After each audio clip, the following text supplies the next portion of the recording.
tax freight train is bearing down on your retirement. To protect yourself, you'll have to harness the power of zero.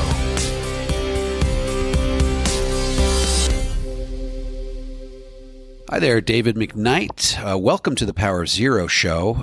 We are with you for, I believe, our 51st consecutive week. So we're coming up on a full year, the 1-year anniversary of the Power of Zero show. Grateful for our growing audience.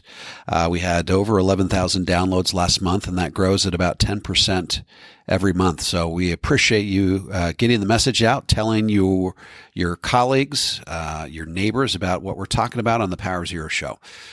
You may know me because I'm the best-selling author of 3 number 1 Amazon best-selling books, Power of Zero, Look Before You Lerp, and the Volatility Shield. Of course, the Power of Zero is the one that has really found some national spotlight. It's sold over 200,000 copies. And when it launched in September of 2018, it finished the week as the number 2 most sold business book in the world. We're very proud of that. And it's mostly thanks to all of you who are listening who bought copies. I think we sold 6,500 copies that first week alone. So we really appreciate all the support we're beginning. You can find those books all in bulk at powerzero.com/books. You can watch our documentary, The Power of Zero, The Tax Train is Coming, on Amazon, YouTube, iTunes, realhouse.org. You can rent it there, or you can purchase the streaming of it. You can buy real CDs, a Blu-ray CD option at powerzero.com/movie. And if you are looking for help in navigating all of the pitfalls that stand between you and the 0% tax bracket, you can go to davidmcknight.com. Also, there's an interesting calculator at davidmcknight.com. If you haven't gone there yet, it's what I call the magic number calculator. It tells you what your ideal balance in your tax deferred bucket is. It also tells you, based on whatever your shifting horizon is, let's say you want to get all your shifting done from tax deferred to tax free by the time tax rates go up for good in 2026. It tells you how much money you need to shift between now and then to be able to pull that off. And if you're an advisor and you're looking for help on how to transform your practice into a Power of Zero practice so that you can help get people off the railroad tracks, you can go to powerofzero.com and opt into our video series. And looking to build our Twitter following. I think that's probably the one weak part in my game. So I would love it if you guys went and followed me at McKnightandco.com, at McKnight&Co. That's short for McKnight and Company. It's at McKnightandco.com. Sorry, no .com, at McKnight & Co. Also, if you have yet to put a review on Amazon for any of our books, we would really appreciate it. It's hard to tell you how much that helps when you put reviews of our books on Amazon. It makes a really, really big deal. So I am excited to talk to you today about 2 people out there that are making waves for what they're saying about the national debt. The first one is Ken Fisher, and we all love Ken Fisher. He's the guy that hates annuities, and you should too. Ken Fisher tells us that this is a USA Today op-ed that he did. He says, really, we should not be worried about debt. He says that our debt to GDP ratio right now is only about 103%. It's been worse. It's been worse after World War II. So we really have nothing to worry about. And he says, oh, by the way, some of that money we actually owe to ourselves. In other words, we borrowed it from Social Security. So it's just accounting and an accounting transaction on a ledger. So we take from one side and we add it to the other. Well, guess what? That's actually not true. We actually owe that money from Social Security. Social Security is experiencing an underfunding in part because of the money that we've borrowed from that to pay for other stuff. And that money's got to be paid back. And where are we going to get that money from? Well, it's higher taxes where maybe we won't get it. Maybe we'll just cut the spending. The point is the money's got to come from somewhere. So his article is literally just, wow, it's riddled with errors. And you got to remember where Ken Fisher's coming from. Ken Fisher is trying to persuade us that the stock market is going to go up in perpetuity, which is basically what he said right prior to the massive crash in 2007. He had no reason to believe that the stock market was going to go down. So I think he's trying to really make the case that it's going to be smooth sailing from here on out, and we have nothing to worry about when it comes to the debt. He says it's only 23 trillion. So the question is, are there any other competing voices out there that have the spotlight that seem to contradict what he's saying? And I found it very interesting. It's actually a presidential candidate, and it's not on the left side of the aisle. It's actually on the right side of the aisle. There's a guy named Mark Sanford. He's a GOP presidential candidate. He's actually running against Trump. He's a former governor, I believe, of South Carolina, and he was also elected to, I think, several terms in Congress. He had to resign as governor of South Carolina when it came out that he was having this affair with a lady down in South America. So he resigned, but then he decided he wanted to run for Congress, and he actually won.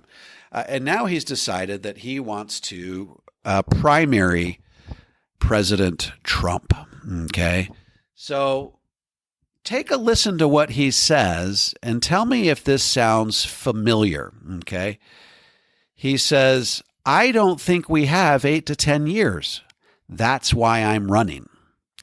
Obviously, my running is preposterous at a whole number of different levels. It's a daunting task, an impossible David and Goliath story, but I'm running because the buddies who kept encouraging me to do so kept saying, you've invested a long number of years in your life to financial prudence and financial restraint, and we don't have the luxury of waiting 4 years till the next presidential cycle to have this debate. So that sounds familiar, okay? That sounds a little bit like David McKnight up on the stump talking about the doom and gloom that awaits us, 8 to 10 years out. But watch this. It gets even better. He sounds even more like a Power of Zero advisor than what I've told you so far. He says, if we wait 5 years for the next presidential debate, the storm, does that sound familiar? First chapter of Power of Zero, the gathering storm. He says the storm will already have come. So he's saying, hey, in 5 years, the storm's already going to be here. And he continues, I believe that they're right. I believe we don't have 8 years. So one of the off the record conversations. Well, I don't want to say it's off the record. It didn't make it into the movie. Let's put it that way. Interview we had with Tom McClintock, a Republican congressman out of California. He says that in 8 years, we're going to be Venezuela. So in other words, if we don't change course in a dramatic way today, we will be Venezuela. So what Mark Sanford is saying here is that we don't even have 8 years. We may not even have 5 years. And then he says this. He says, I believe in the next 4 years, very much in our lives, very much impacting our retirement accounts, very much impacting our building and jobs, will be a financial storm, the likes of which we've never seen, because there is always a straw that breaks the camel's back. Now, what could be one of those straws that breaks the camel's back? Tom McClintock also talked about this. He's, by the way, if you can't tell, one of my favorite personalities in the Power of Zero documentary. He says, we may come to a point where we experience what's called a sovereign debt crisis. What is a sovereign debt crisis? That's when other countries stop buying our debt because they don't think that we're ever going to pay it back. They don't think we're going to have the ability to pay that back. He says all the people that he's talked to, he says the minute our country starts to experience trillion-dollar deficits, we set the table for a sovereign debt crisis. So that's very much aligning with what Mark Sanford is saying here. That's the straw that could potentially break the camel's back. And then he says a very David Walkerian, let me put it this way. He sounds like David Walker when he says this. He says, our math doesn't add up in Washington. That sounds a lot like David Walker. David Walker says math is a dirty little secret that nobody in Washington wants to talk about. And then he tells us this interesting analogy. He says he likens the current financial condition of the country to a family in the neighborhood with an incredible lifestyle that includes expensive vehicles and a large home. They were the envy of the neighbors with all their toys and gadget and a life of comfort. But then years later, there comes a financial storm and they get wiped out. Turns out they were just jacking up the credit cards and creating the illusion of real wealth. That's what is happening in our country right now. We're running the largest deficits we've ever run in our country's history in peace. This is something that Maya McGinnis said in our movie. She says, while all the other countries in the world during this period of relative prosperity and peace, while they're all getting their financial houses in order, what is the U.S. doing? They're just piling money onto the national credit card, and our debt is going up and up and up, and there seems to be no end in sight. So let me continue with his analogy. He said, we've had the largest debt relative to GDP that we've ever had in peacetime.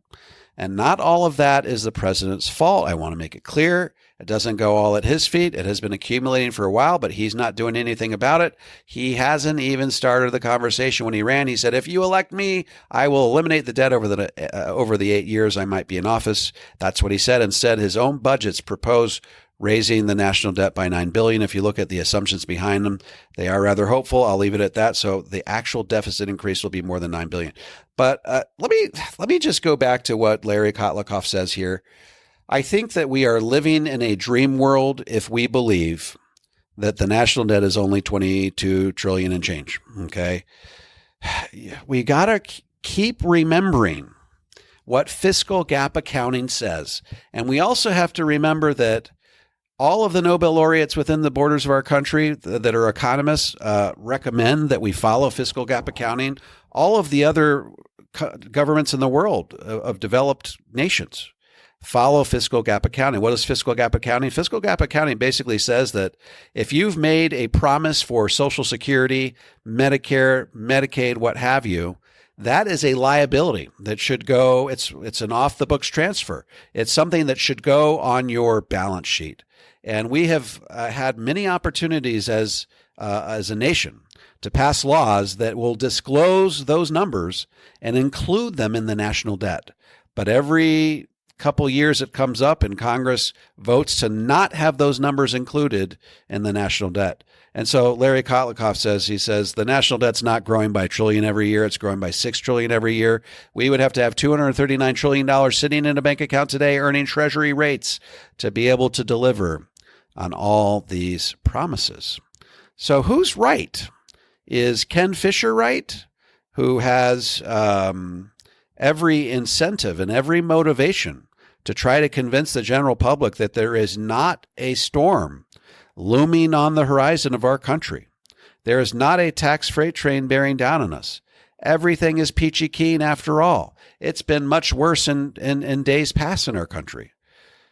Or do we believe Mark Sanford, whose sentiments, and this is really the platform that he's running on, because he said Trump promised to talk about the debt, but he's not talking about it. So Mark Sanford is not nurturing any illusion of victory here. He knows he's going to lose, but he wants to take this opportunity to bring up the fiscal path of our country. Sounds a little bit like Ross Perot back in, what was that, 92?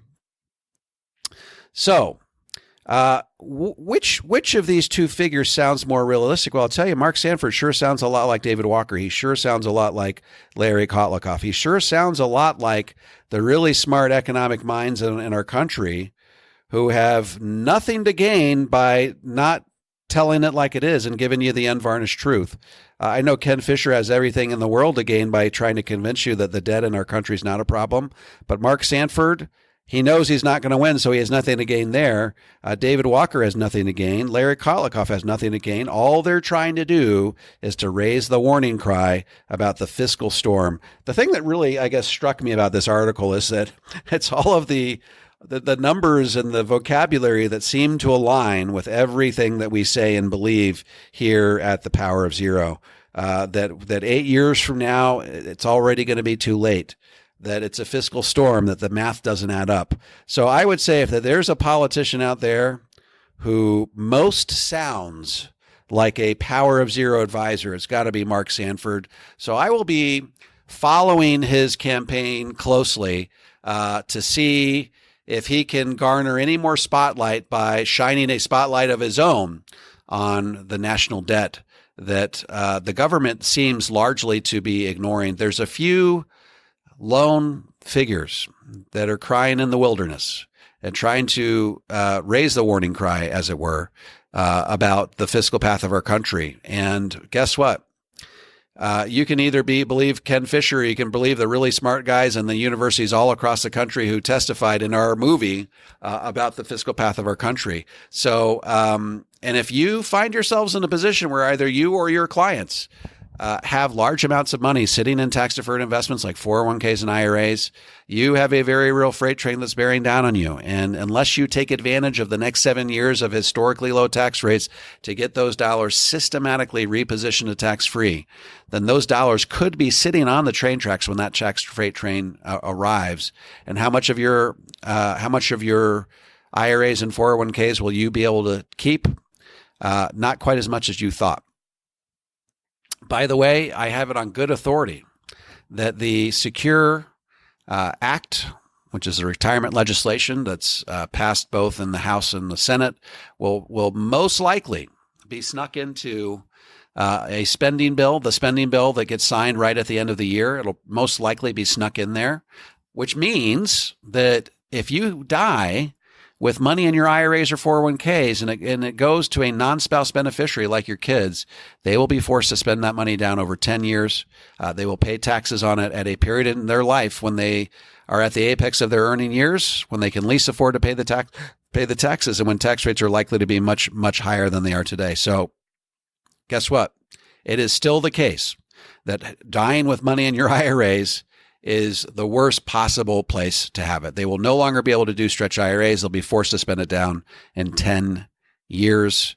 I've done the math. That means if you have $1 million in your IRA growing at 6.5%, they'll have to spend $125,000 per year. It'll land right on top of all their other income and get taxed at their highest marginal tax bracket. So we've got all sorts of interesting things coming down the pike here, folks. So never a better time to adopt the Power of Zero worldview. Never a better time to be a Power of Zero advisor. You have the ability to really help a lot of people. And I think that during the next 7 years, we're going to see Roth conversions, Roth IRAs, Roth 401ks, LIRP contributions that start to skyrocket because people see the handwriting on the wall. And with the help of Power of Zero advisors all across the country, I think people are going to start seeing that paying taxes at today's historically low tax rates mathematically is a really important thing to do. All right. Well, thanks for being on the webinar. Thanks for being on the podcast today. Again, please subscribe. If you subscribe, you will get a notice every week, whether it's a push notification or an email letting you know what the title is of our next episode and when it is ready to be listened to. So thank you again for being with us on the show, and we will talk to you next week.